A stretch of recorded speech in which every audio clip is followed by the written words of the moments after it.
Welcome to Frickety Frack, We Do Talk Back. Thank you for joining me in this episode. My name is Patrick, and I'm Frack. Frickety Frack, We Do Talk Back is a show where I discuss different aspects of fandom and how they relate to the gospel. So we're going to be going through an episode of Bleach, 1,000-Year Blood War, and connected to a lesson from the Bible. I'm going to be continuing studying 1,000-Year Blood War until the conclusion of this season. When this season concludes, I'll go in a different direction. It could be different anime, it could be comic books, movies, Star Wars, whatever. If you can be a fan of it, I can talk about it. So the name of the show comes from my dad, who dubbed my brother Frick and Frack since we were kids. So this episode is based on Marching Out the Zombies Part 2 of 1,000-Year Blood War. And so we get to see what has happened with Hitsugaya, who has been zombified by Giselle. And so then, Hitsugaya fights some of the Soul Reapers, and he specifically goes after Ikaku and Yumachika. And he does not hold back against the two of them. So this shows just the difference in their power levels, or their spiritual pressure, whatever you want to call it. It's a power level. Their power level, the power level of Hitsugaya versus these two other Soul Reapers. Now Ikaku has Bankai. Now he hasn't used it, but Hitsugaya didn't use his Bankai at all against them. And Ikaku has released his Shikai, and Yumachika tries to fight too, and it's just bad all around. And so it's one of those interesting things where we see what happens when our protagonists, our heroes, and everything, they don't hold back. And so that's I always love seeing this in combat and different things, especially like when you think of Superman, who is so powerful, his strength is beyond measure, and he hardly ever cuts loose. It's one of my favorite scenes in the Justice League Unlimited show, where he says, I can finally cut loose, and he beats up on Darkseid from the Justice League Unlimited show. It's just great. Honestly, I wish it had been the whole episode, the whole 30 minutes of that episode, but no, it was just a few snippets of it. But anyway, so it's one of those great things. So as those two are taken out, Mayuri steps in, those two fight just a bit, and we have a very shocking moment in this episode where Hitsugaya kills Mayuri, but then it starts over. And then we see that Mayuri has basically invented Groundhog's Day poison. And that takes out Mayuri, and, I apologize. It doesn't take out Mayuri, it takes out Hitsugaya. And then, he jabs him with another piece of medicine, and we don't see the results of that until a little bit later. So then it switches over to Byakuya, as you might remember from previous episodes, that Byakuya is taking on some of the Stern Ritter that were trying to chase after Ichigo, but he says, no, don't worry, I've got this. Not so many words. And he then takes out a few of them very easily, without even really trying. The only one who gives him even a little bit of trouble is the Stern Ritter, who has the gun. And I actually don't even think they've even revealed his name yet, so I can't say what his name is, and I'd probably mispronounce it. And so, as they continue fighting, they're astonished by Byakuya's powers. Like, this can't be the same guy who got taken out by Esanote. And Byakuya clearly takes them all on, does an easy job. He doesn't even have to, he goes into Bankai only really to take on the final Stern Ritter, who has the gun, and really probably didn't even need it then, but I think he just, he did it. And it was a great moment, and, to be able to design it. But then Pepe comes, and he is very disturbing. He's a lot like, he gives the same creepy vibes as Gluttony does from Full Metal Alchemist. And it just, he's gross. He wears a diaper.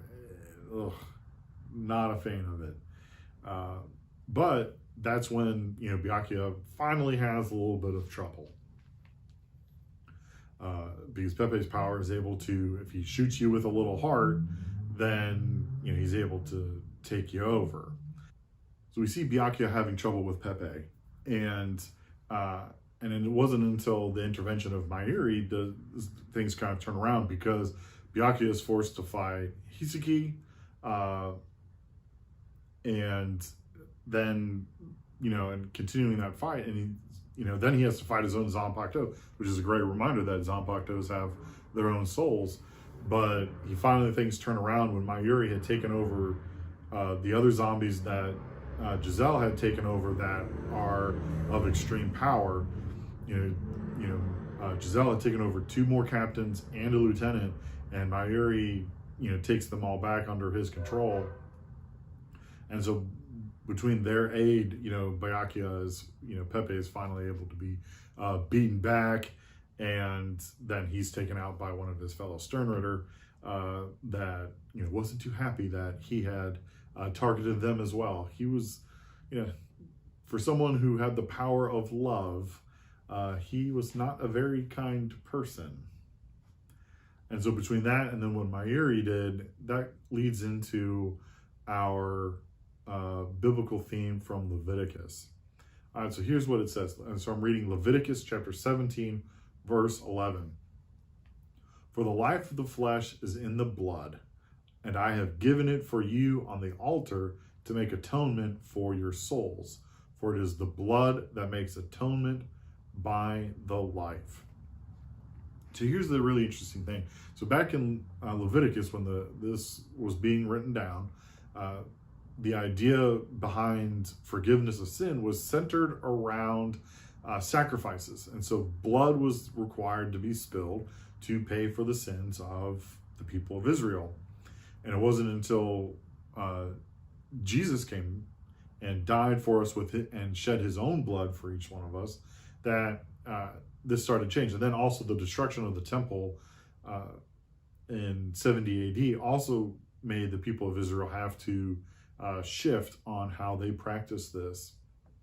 And so, but then we've come to understand that Jesus was the one who paid for the atonement that we needed for our sins.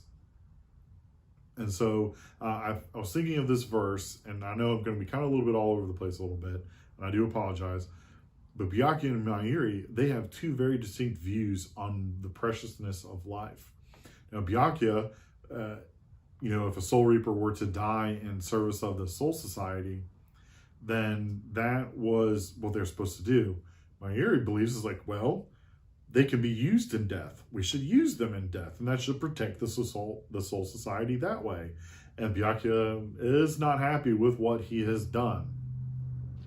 Byakuya views that their lives should be precious, but they should be honored that they have died in honor of this. So it's one of those things where it's like, okay, how do we reconcile this? And so obviously this will probably be dealt with more in the next episode.